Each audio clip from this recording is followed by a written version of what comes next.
Hi everyone, in this video we are going to discuss what is init method in Python. So init method is a special method in any Python class. So class is like a blueprint and it has a collection of data as well as methods to process the data. Now this data can be of two types. One is class variables, another one is instance variables. So what is class variable? Is a variable that belongs to a particular class which is defined outside any method in the class is called class variable, and any method or any variable that is belonging to the individual objects of the class that is defined in init method is called instance variable. Now this init method is a special method that is used to initialize the instance variables of a particular class in Python. What is the specialty of this init method? It is almost equivalent to constructors in other programming languages like C++ and Java. So constructors are written to initialize the data members of a particular class, and especially they have a special property. What is that is just like not like other methods. Okay, other user defined methods are need to be explicitly called by a function call statement, but constructors are, especially the init method in Python, can be or it will be called automatically when an object or when an instance is created for that class. So there is no specific function call or method call needed in for init method in Python. Now this init method is defined like double underscore init double underscore then opening and closing parenthesis. Just like the other programming languages, this init method can also take parameters, or it may take parameters. Sometimes it may not take parameters. So the parameters are optional. So if it is not taking parameters, then it will initialize the instance variables with some default values. Suppose if it is taking some parameters, then the values of that parameters can be used to initialize the data members. One important thing we have to understand is this init is accepting a compulsory parameter that is used to denote the object through which or on which this particular init method is called. So whenever a class is created for, whenever an object is created for a class, and that object is denoted by a particular pointer or a particular reference variable, and that reference variable will be passed when that method of that class is called. So that init is also a method. So when this init method is called, an unseen or invisible parameter, that is actually the object on which that particular method is called, will be passed. So to gather that invisible object passed when the method is called, whether it is a method or a constructor or init method, to collect that we require a parameter, and that parameter is mentioned as self. So this self is not a predetermined name given for a parameter that denotes the object on which that init is called. It's a user defined name. So in this place of self you can use any other name. It's just an identifier. Okay. Now what is the syntax of this init is again just like a method. So methods are actually defined with def keywords, and after that the name of the method here is double underscore init double underscore, and within parenthesis a compulsory identifier to catch the object passed, an invisible object passed when this constructor is called, when the object is created. So self is actually that parameter. After that a colon is there, then a constructor body is there. Constructor body is nothing but a collection of statements to initialize the instance variables of the class. In other way we can say that the variables which are created and initialized within this init method are called instance variables. Now let us move to a sample program. let me write a class here. So class, then for example, let me create a class student. So this is the name of the class. Then this student class can have n number of data to describe a particular student. Name of the student, then age of the student, roll number of the student, then a grade in which here a grade or department or branch, whichever in which she is studying, right? All these things. Okay. So let me define this variables inside the init method. So init method is also like other methods. So it is defined with the keyword def space double underscore init double underscore then a set of parentheses. And here, as I said to you, this init is going to accept a particular parameter that is used to collect the object passed when this init is called, when the object for this class student is created, right? Now let me give the name self, okay, as it's a conventional name used, okay, but you can have any name in this place, right? Now this constructor is created, this init is created, and within that we can write the body of this init method or constructor method, right? Now this init is going to have some variables and their initializations, right?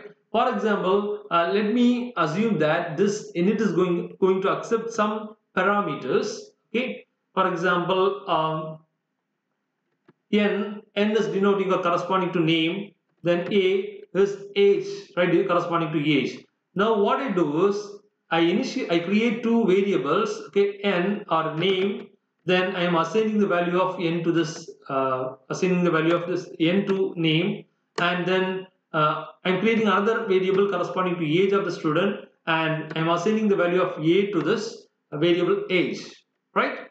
Now these two variables are created in this init method. So these two variables are called as instance variables. Okay, so any variable created and initialized within init method is called instance variable. So whenever you create a copy of this class student, that's called as an object, one copy of this name and age will be there in that object.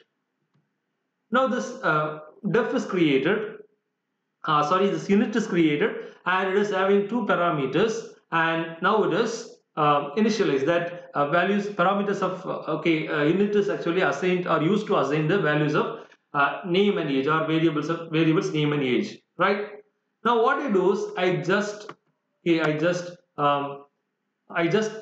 create an object for this class student. So student space, actually the syntax to create object in Python is the name of the object s, then is equal to, for example, name of the object is s or student1 s1 equal to the name of the class student, right?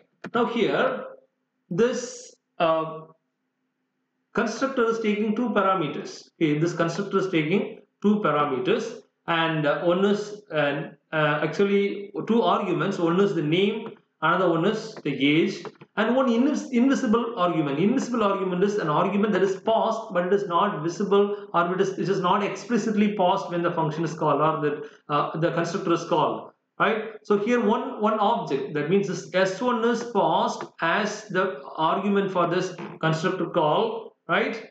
At the same time, it is not visible to us, but still it is there. Okay. Now let me pass two values. For example, two values. One is corresponding to name, another one is age. For example. Okay. Now let me run the code.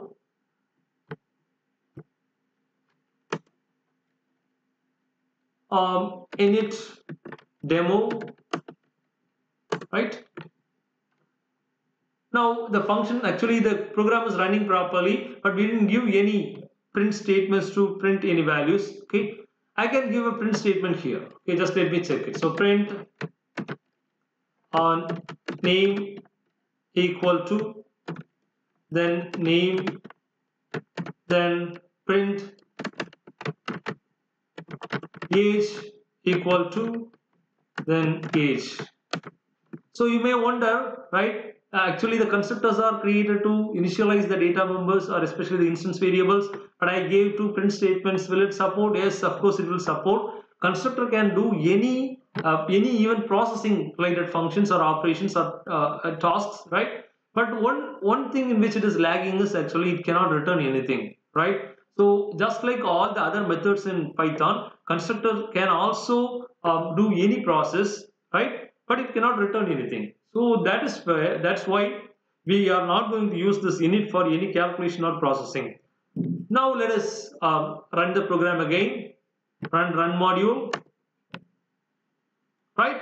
It is printing the name and age, right? So the constructor is taking two parameters, uh, name and age, and one invisible parameter, and that is the object on which this constructor is called. Especially this s1 is passed as the argument to this constructor call. Okay. Now let us have a small test. I am ignoring this self. I am ignoring this self. Okay. I am passing only two arguments. One is the name, another one is the age, and corresponding to that I have two data or two parameters here. Okay, one is n and another one is a, right? And now okay, let us see whether this program is okay reacting in a negative way. Okay, you see, let me run the code. You see, it is giving a error. Init takes two positional arguments, but three were given. That means we passed.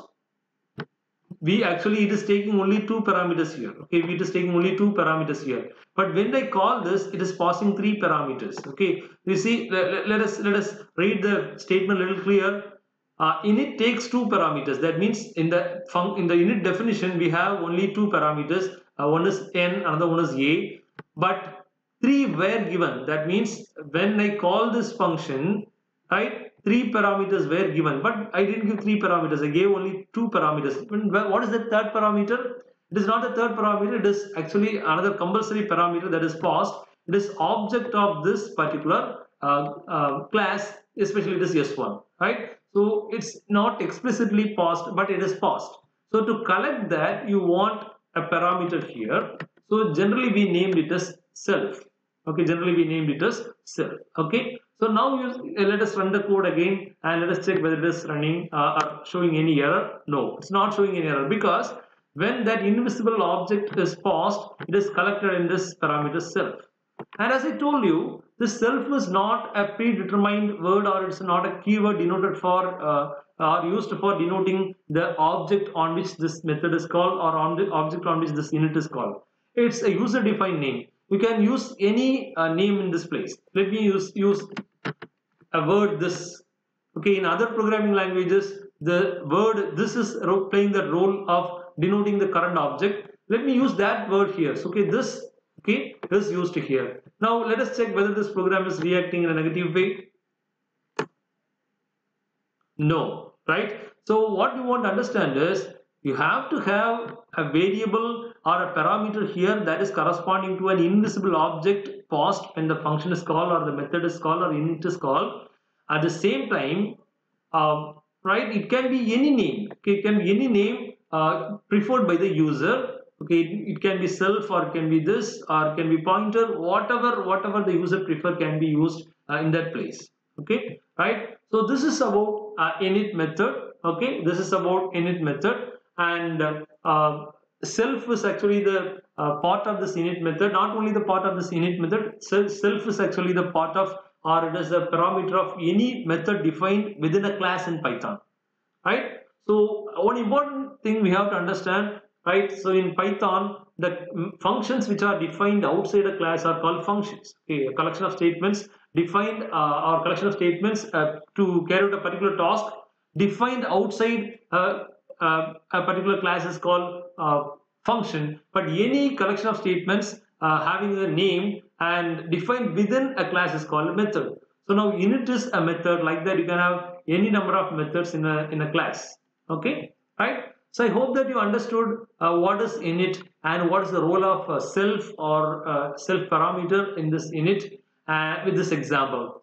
So keep on practicing programming and subscribe the channel Programmer for Programmers by Felix. Press the bell button for further notifications. Happy programming. Thank you.